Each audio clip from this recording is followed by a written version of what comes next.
여러분, 60대 이후 가장 무서운 적이 뭔지 아십니까? 바로 조급함입니다. 조금이라도 더 벌어야 하지 않을까?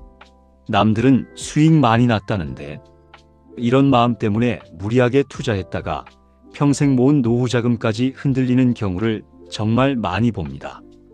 그런데 은퇴 후 자산이 오래 가는 사람들은 조금 다릅니다.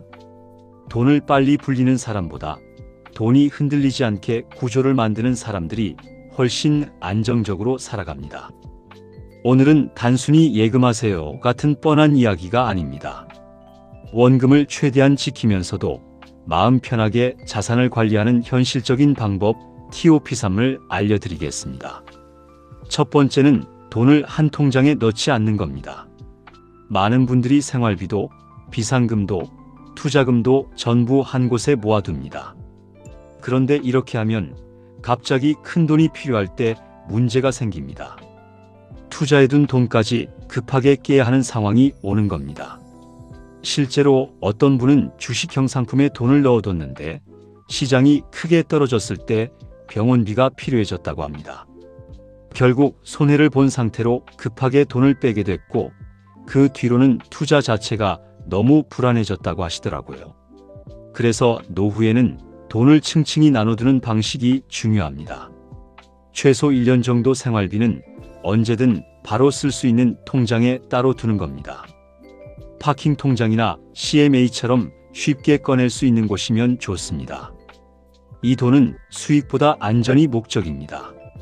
그리고 당장 쓰지 않을 돈은 정기예금이나 국채처럼 비교적 안정적인 곳에 나눠두고 정말 여유가 있는 돈만 배당주나 ETF처럼 장기적으로 천천히 굴리는 겁니다.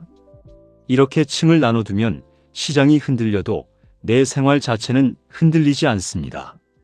결국 원금을 지키는 가장 중요한 방법은 급하게 돈 뺄 일이 없게 만드는 것입니다. 두 번째는 돈 관리를 너무 열심히 하지 않는 겁니다. 의외로 노후에는 자동화가 굉장히 중요합니다. 사람이 직접 관리하려고 하면 생각보다 돈이 자꾸 새어나가기 때문입니다. 연금 들어오는 날마다 생활비 옮기고 카드값 계산하고 이 통장 저 통장 계속 신경 쓰다 보면 스트레스도 커지고 실수도 생깁니다. 그래서 많은 분들이 지출을 자동으로 빠져나가게 설정해 둡니다.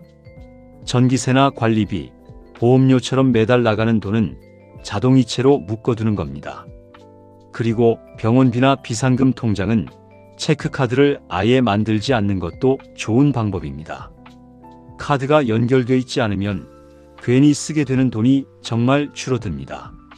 실제로 어떤 분은 생활비 통장과 비상금 통장을 따로 관리했더니 이상하게 돈이 남기 시작했다고 말씀하시더라고요. 노후 자산 관리는 열심히 계산하는 것보다 돈이 새지 않게 시스템을 만드는 게 더 중요할 수 있습니다. 세 번째는 잠이 안 오면 그 투자는 줄이라는 겁니다. 이건 정말 중요합니다. 많은 분들이 수익률만 보고 투자하지만 노후에는 내 마음이 편한가도 굉장히 중요합니다.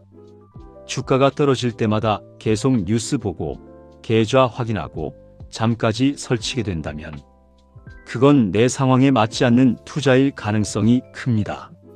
실제로 어떤 분은 수익률은 좋았지만 너무 불안해서 하루에도 몇 번씩 계좌를 봤다고 합니다. 결국 스트레스를 너무 받아 몸까지 안 좋아졌다고 하시더라고요. 그래서 노후에는 조금 덜 벌더라도 마음 편한 자산이 훨씬 중요할 수 있습니다. 너무 복잡한 투자보다 내가 이해할 수 있는 상품, 변동이 심하지 않은 자산, 꾸준히 현금 흐름이 들어오는 구조가 오히려 오래가는 경우가 많습니다. 노후 자산 관리의 진짜 목표는 최고 수익률이 아니라 내 삶이 흔들리지 않는 상태를 만드는 것일지도 모릅니다. 정리해 보겠습니다. 60대 이후 자산 관리에서 중요한 건 첫째, 돈을 목적별로 나눠서 급할 때 흔들리지 않게 만드는 것. 둘째, 자동이체와 통장 분리로 돈이 새지 않게 하는 것. 셋째, 수익률보다 내 마음의 안정감을 더 중요하게 보는 것입니다. 은퇴 후 재테크는 얼마나 빨리 버느냐보다 얼마나 오래 안정적으로 지키느냐에 더 가깝습니다. 노후에는 돈을 많이 번 사람보다 끝까지 잘 지킨 사람이 결국 편안해집니다. 오늘 영상이 도움이 되셨다면 구독과 좋아요 부탁드립니다. 감사합니다.